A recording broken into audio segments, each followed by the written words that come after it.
Hey there, good morning. Welcome back. This is TRAXXfm Midday Buzz, and as you know, every Monday we talk about health on Tracks. And today, just like that, we are talking about healthy aging and the safe medication use that goes with it. We are speaking to Mr. Arthur Wan Guo, and he's a pharmacist with the Sungai Buloh Hospital, and he's joining us to let us know more. Good morning, Arthur. How are you today? Oh, I'm doing great. Thank you for having me. I hope I can share some information that will be helpful for everybody today. I think you can. As you know, one thing we cannot run away in life, actually there's two things. The first is taxes. You cannot run away from taxes. Not taxes as in the country, but taxes as in you pay the cukai. Don't run away from it, you'll get arrested. And the other is, of course, aging, which is... I think everybody knows we age, but not everybody understands that, aging also you can do it well, right? So today we're going to be talking about healthy aging and also safe medication use under that. But before we get on with the topic per se, can you just share with us an overview of the elderly population in Malaysia, because we are going into an aging nation, particularly based on current statistics, and why does this issue deserve our attention? Okay, yeah. I think to me that's a very important topic, especially as Malaysia, like you say, move towards becoming an aging nation. According to the latest projections by the Department of Statistics in Malaysia, by 2048, what we are just 2 decades from now, we are looking at a numbers of Malaysians that are above 65 years old is expected to double from 8 to 14%. Oh my. Yeah, and it might not sound particularly high right now, but it will have a major impact on our healthcare system as well as on our society as a whole. Healthcare spending is increasing. We are talking about healthcare allocation rates of growing by 6.4% annually. And you're also talking about aged care costs from anywhere from 4 to 5 figures. And these figures just show us how important it is for us to prepare for a growing health and medication needs for our elderlies. And many of our elderlies, they do have several conditions at once. Diabetes, they have high blood pressure, they have cholesterol, and all that means taking medications every single day. In healthcare, we call that polypharmacy. If not managed carefully, it can cause risks of medication errors, drug interactions, and a lot of side effects. And I think that's why it's very important to empower the elderly and also their carers in managing their medications and recognizing when to consult healthcare professionals. And I think this brings us back to the main theme today. Healthy aging is not just about living longer. It's about living better. And using medications safely helps our elders stay independent. They avoid preventable complications and also enjoy their golden years, supported by the medications, not burdened by them. And because even medications, like even tiny dosage changes can cause a number of issues and things like that. Exactly. So, and, that's when a good pharmacist comes into play, because they help them manage as well. But, usually a question that often arises to children as well as caregivers, right? Do our elderly parents, do our relatives, do they have challenges when they're taking their medication? So, in your opinion, as a pharmacist who's been in the industry, what are some of the main difficulties older adults encounter, especially in managing their daily medications? I think that's a very good question, KG. The challenges, they can vary, but I think really when you boil down to it, it's mainly about age-related factors. So, number one, I think memory problems are very common. Some, they forget to take their dose. Some, they might have skipped a dose completely. And it might seem like a small mistake, but you repeat this mistake over time, multiple times, what will happen is you can throw off your entire treatment plan. Yes. That is true, yes. Yeah. And then now we also should talk about, for example, physical limitations. Poor eyesight, shaky hands, or reduced strength. They make it hard to do simple things. For example, reading tiny labels, opening containers, or even splitting tablets. For some, even swallowing a very large pill, some the size of our fingertips, they can feel very frightening. Yeah. And also, I would like to highlight issues on comprehensions. There are a lot of jargons, medical terms, scary sounding acronyms that can sound very confusing, especially for when language barriers they exist.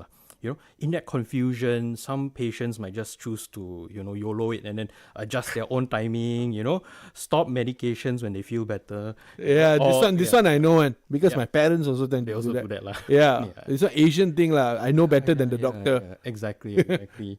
Yeah.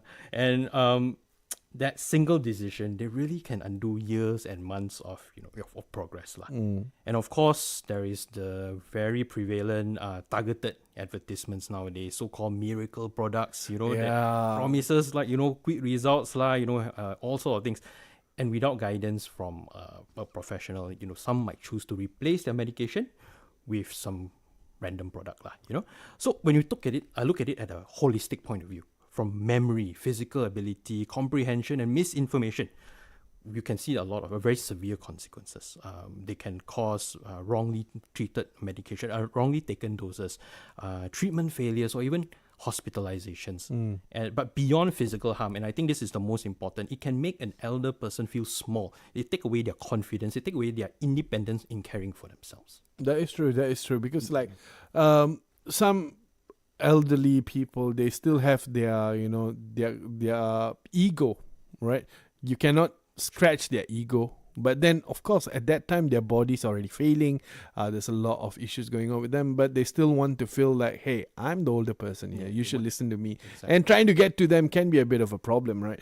But considering that elderly face challenges like difficulty swallowing medicines, as you said, reading tablets correctly, or even being influenced by misleading health product claims. What practical approaches do you think should be taken to help ensure their medication use is safer, more organized, and more effective? I think the key thing that you can think of is teamwork. Teamwork between the family, the patient, the caregivers, as well as their healthcare professionals. So let's go through some of the common situations that we have discussed earlier. So, for example, forgetting or not taking their medications at the right time. This is the most frequent, if not more frequent, if not the most frequent thing to encounter, lah. I think it's very common. Even myself, sometimes I forget to take medications. Yeah. This is not an age-related thing already. This is just human thing. Yeah, and also age, it kind of does. It does. Yes. Yeah. So you may miss a dose, or you might double the dose, and simply because sometimes memory lapse, lah. And to help with that, you can actually prepare your medications in advance. For example, use some pill organizer, pill box. Just label it properly with the date and time. You can prepare 1 week in advance. It shouldn't be an issue, lah. And of course, technology can definitely help. Setting an alarm on your phone, using a medication reminder app can make a very big difference. Some more changgay phone, their health apps are very, very, very comprehensive. All things are already built in. You can put the dosages, timing information all in. You don't have to look far. It's already in your phone, maybe. But beyond that, it helps you build a routine. It helps encourage the elderly to take their medication at the same time every day. So it makes you form a habit, lah.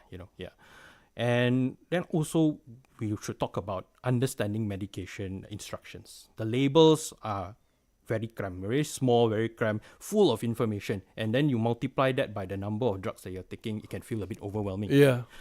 And what we can do as healthcare, as family members, is to prepare a simple medication chart. Can you do that, or use the apps that we have described before that?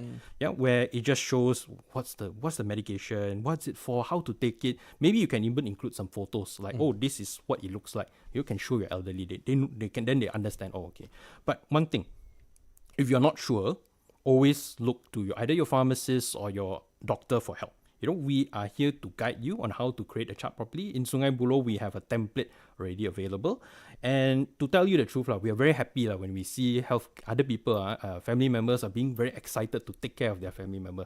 They are motivated. We are also motivated. That is true, because just like they say, it takes a village to raise a baby. It also takes a village to care for an elderly person, especially when it comes to this very fast and trying times. Like, for instance, I know of an auntie, right? She has to take close to 9 pills a day. Right, she has a number of comorbidities and stuff like that. So she has to take 9 pills. And first, initially, I didn't know the plan and all that, right? So initially, I thought, 9 pills, I'll just take one go and go lah, settle ma. But then I realized that some of them has to be taken before meals. Some of them can only be taken after meals. Exactly. And some of them can only be taken at 4-hour intervals. Yes. So the planning, even I cannot keep up with it because it's just so, sometimes convoluted. But considering that Sungai Buloh Hospital is already putting out templates, already has ideas how to help people, there's technology to help people, I think we shouldn't be that afraid anymore of this particular issue, right? That's exactly right. I think technology has really empowered us to do a lot of things. Last time, maybe there's a lot of information that we do not have as a layperson, but I think right now, there is so much information available. It's maybe too much. We have to screen through. Yeah, true. We'll try and help. From our side. Yeah, and I think thank you for sharing about your auntie. Yeah. And circling back, I think we also do have, issues with eyesight. Yeah, so, that is true, yes. Yeah, you can ask us ask pharmacists for clearer labels, or ask you to write clearly in big letters, like what is this drug medication for. Or if you want, you can also use, make sure to keep your medication in a clear, well-lit spot, so that you can easily see. Don't keep under your sink, lah. Correct. Yeah. That one. And one more thing is also the moisture. Moisture will definitely damage. Ruin your Yeah. It's not right lah. Yeah. And if you're talking about swallowing medications, difficulty in swallowing medications, what our advice is, we understand your fear. They understand their fear, but don't crush or split a tablet without checking first. Not all medications can be altered that way. Some have like some kind of special coating or that controls how the medication works. So, for example, if you crush certain medication, you release it all at one shot, or it loses its effect completely. Oxidized lah. Yeah, or when it goes into your stomach, maybe the acid it damages the oh yes, there are some drugs called time release drugs, right? Correct. Which the capsule tricks on it. Yeah, so the capsule holds till it passes the lining and the acid, and then it releases within your intestines and things like that. Correct. So yeah, exactly right. Oh my God, there's so much interesting things to talk about this. Yeah. I wish there was a longer session. Hopefully. Oh my God, it's already 11:30. Yeah. I didn't notice. Quite fun talking to you, Arthur. But do you have anything else to add on about this particular aspect? One last thing, maybe we can talk a bit about. Briefly, I will touch about cutting pills. Oh yes, cutting pills. So cutting pills, a lot of people tend to use a kitchen knife, and I don't agree. I mean, it's not something we recommend. Use a pill cutter. Pill cutter is available very cheaply, and it makes sure that you're cutting your pills evenly. And so you're getting the right dose at the same time every time. Yeah. And lastly, I think we should touch a little bit about health influencers. I think we see that more and more. My family members have, I think our listeners will definitely have encountered this before. Yeah. And, whether in online marketing or Shopee, TikTok, online e-retail platformers, that kind of thing, definitely you will see products that claim to cure everything. And what we are worried about is that people will stop their medication to try these things. Yeah. I think family members must play a very important role in preventing these kind of things. So yeah. In summary, I think it's just combining all the things that we have talked about so that we can help give the best care for our elderly. Yep. And I feel like we should also add on, sometimes you shouldn't, if you're already on this medication and you want to take something else, always consult your pharmacist first, right? Absolutely. Because sometimes it might interfere, or it might even aggravate or exacerbate the issues that can arise from the thing campur together lah. True, exactly. I think there are certain drugs or certain supplements on its own, they might be registered, they might be legit, but when taken in combination with the things that they might be already taking, your elderly loved ones that might be already taking, they might have an unintended consequence, which can be bad. Typically it's bad, usually it's not good. So that's why it's free, you can just walk in anytime. Most retail pharmacies will be more than happy to help you. And even if you come to the hospital, or any healthcare facility, I'm pretty sure anyone will be more than happy to answer your questions. All right. Yep. Thank you so much, Arthur. We're going to take a short break, and once we come back, we're going to be talking about what's the importance of taking medicines continuously, and also a number of other conversations that we still have to go through. And so don't go anywhere. If you do have questions, you can ask them on our TikTok page, which is currently live. And right now, let's go on with music, and we will be back in a few moments.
Alright, so that was Sam Smith, Writings on the Wall. Welcome back to Health on Tracks. We are talking about healthy aging, safe medication use with Arthur, who's a pharmacist with Sungai Buloh Hospital. Now, Arthur, what's the importance of taking medicines continuously? Yeah, that's a great question. And I think what we call taking medications continuously is what we in the healthcare field call medication adherence. And it's one of the most important, but yet most often overlooked part of the treatment process. When the doctors, when they prescribe a medication, it's not just about what medication you take, but also about how consistently you take it. And the consistency is the thing that actually builds and maintains its effect in the body. And for chronic diseases such as diabetes, high blood pressure, the continuous use is what actually keeps your condition under control. In a way, consistency is the treatment itself. Yeah. And a common question that we hear is, does my father need to continue his blood pressure medication even after a stroke? And simply put, the answer is yes. Because the risk of having a second stroke is much higher if your blood pressure is not controlled. And having a second event is usually much more severe and also with greater loss of function and independence. And this principle doesn't just apply to just stroke only, to all chronic diseases. And what we want is we want to stabilize the condition and also to prevent new complications. So, medication adherence is not about just taking pills endlessly and until you meet your maker. It's not about that. It's about taking medications as prescribed. And we, if possible, ask questions if you're unsure.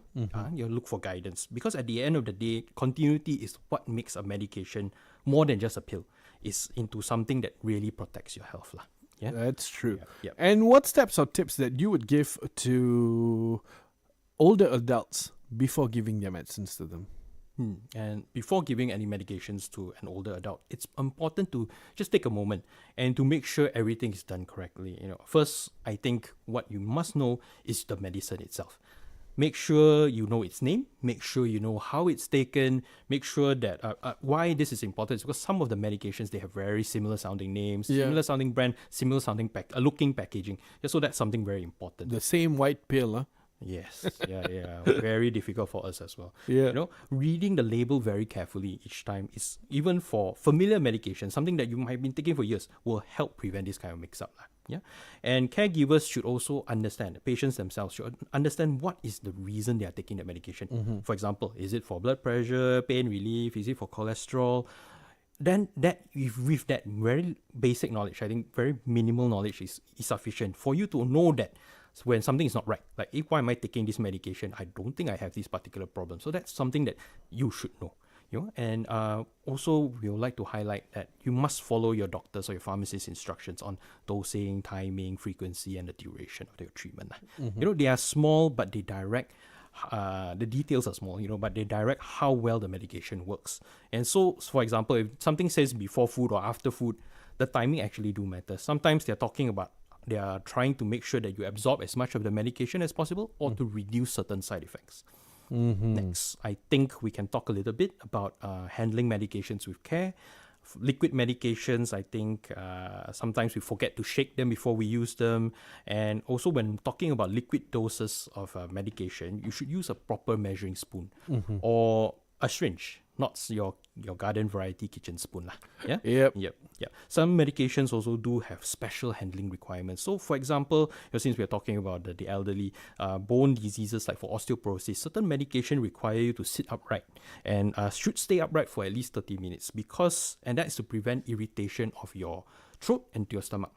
And these instructions aren't just formality. What we are trying to say is that this is part of what makes the medication safe.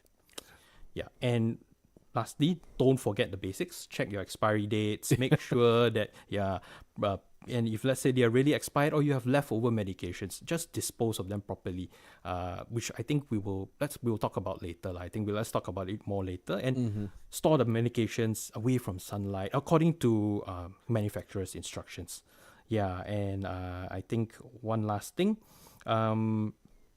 When you talk about communication and review, just make sure your doctor knows about the medications you're taking, not just the one doctor, all the doctors that you're seeing. Yeah. True. Many of them, and also vitamins, supplements, all those informations are vital.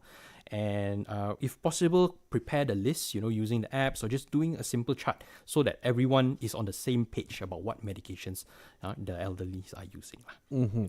Right. And what do you think are some of the challenges or limitations faced by, say, the caregivers in managing medicines for the elderly?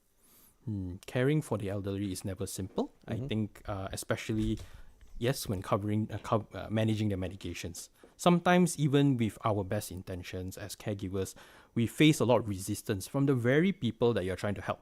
And sometimes they might not even explain to you why. They might even lash out at you, for example. There can be many reasons for that. And one of them is maybe they are suffering from prolonged side effects that we missed, for example, nausea, vomiting, diarrhea, and that makes them reluctant to continue their treatment. Maybe also they might lose trust or motivation in their medications, particularly when they're having this very long time without seeing any visible improvement. And for instance, after a stroke, And physical factors also can play a role. Difficulty in swallowing, having an unpleasant taste can make people reject certain medications. And also in individuals with cognitive decline, dementia, can become very aggressive when you try and give them medications. So they're very demanding situations on the caregiver. And I think that's why you need to be patient and you have to be observant. Patient, especially not just to, patient, that's one thing, but observant, not just to what they say, but also to the non-visual cues. Sometimes a grimace, their facial expression, their gestures, a hesitancy that you detect, they're trying to tell you something actually, and those information needs to be reported to the healthcare team as soon as possible. One last thing I think I would like to highlight is caregiving is not without its emotional strain, so caregiver burden. I think many caregivers, they manage this responsibility while balancing a lot of other family and work commitments, and I think it's natural to feel tired, even discouraged, or even frustrated when the person that you're trying to care for don't really seem to appreciate it. It's almost like a thankless task. But that's in those moments, I think it's important to remember that's kind of just the process of caregiving. It's not a sign of your failure. Come and talk to us if ever you have a problem about that. Yeah. That is true, right? And you know what? Not everyone can be a caregiver. Caregiver has a different level of patience, a different level of understanding.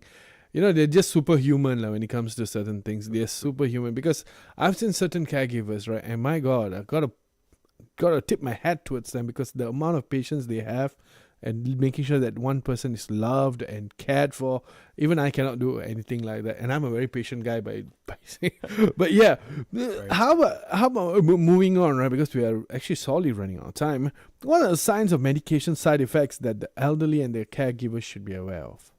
Okay, let's jump right into it. I think there are some elderly, they have a lot of, as they age, your liver and your kidney, they kind of don't work as efficiently. So we need to watch out for the warning signs as soon as possible.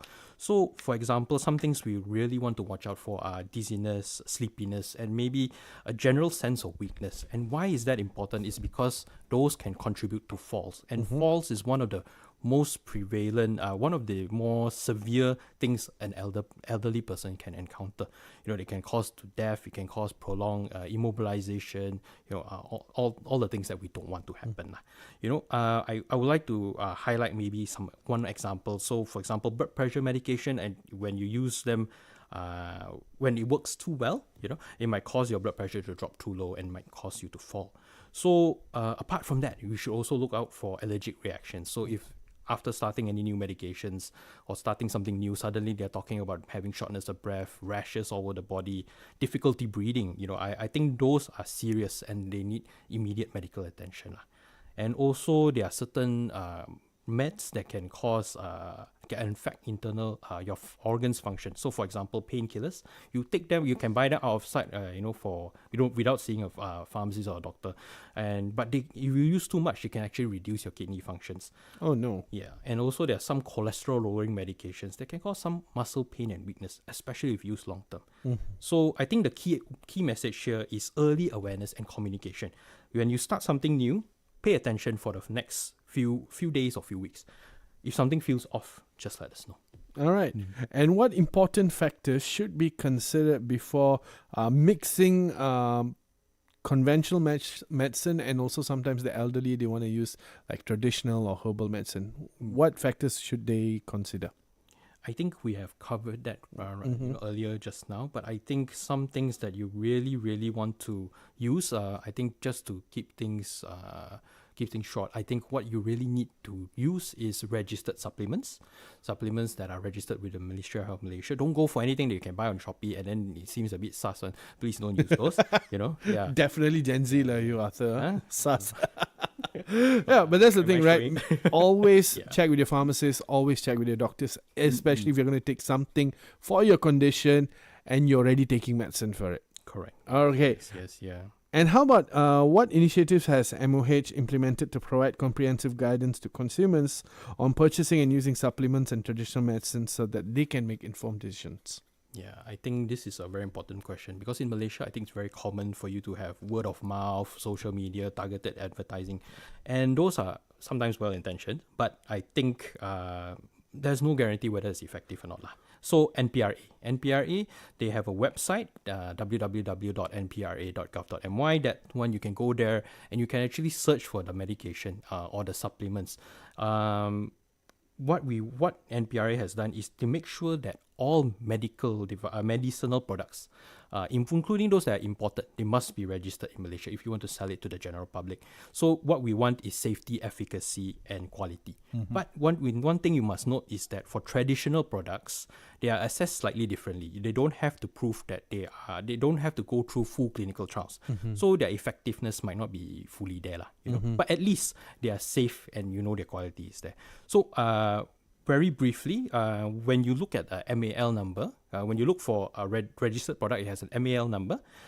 So it starts with MAL and there's 1 to 8, and then it ends with a particular character. The character tells you what the product is. So for example, T means traditional medicine, and N means health supplements. I think you can check on NPRA's website for further information.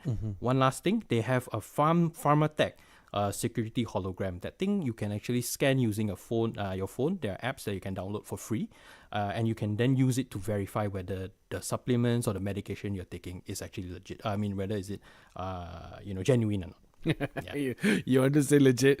Don't worry, you can say legit on air. Just pulling your leg for a bit here. Now, what's your final advice to our listeners, especially those who are caregivers or taking care of elderly patients or family members? Okay. In a nutshell, I think Malaysians, we are living longer and longer. We are averaging, I think, about 75 years now. And more of us are caring for aging parents as well as or aging grandparents or family members. And I think one thing is age should not be a reason or an excuse to say that, that's why I'm unhealthy. These people, they once raised us, and caring for them now is something that we have to do. I think it's for us our duty and to show our gratitude. So to keep them safe, I think always discuss your medications with your healthcare providers. Keep a simple list of your medications. Use all the tips, and we have talked about the tools that you can use to help them be compliant, to take their medication continuously, store the medications properly, and if for expired medications or unused medications, you actually can return them to our MediSafe program, which you can search online. These are places where you can safely return the medications, and we'll dispose of them safely for you. If you're ever unsure, you have ever in doubt, you can always contact the National Pharmacy Call Center, NPCC, at 1-800-88-6722, or follow us at Kenali Ubat Anda on Facebook, Instagram, as well as TikTok, for verified health tips. So I think following these steps can really help make that process smoother.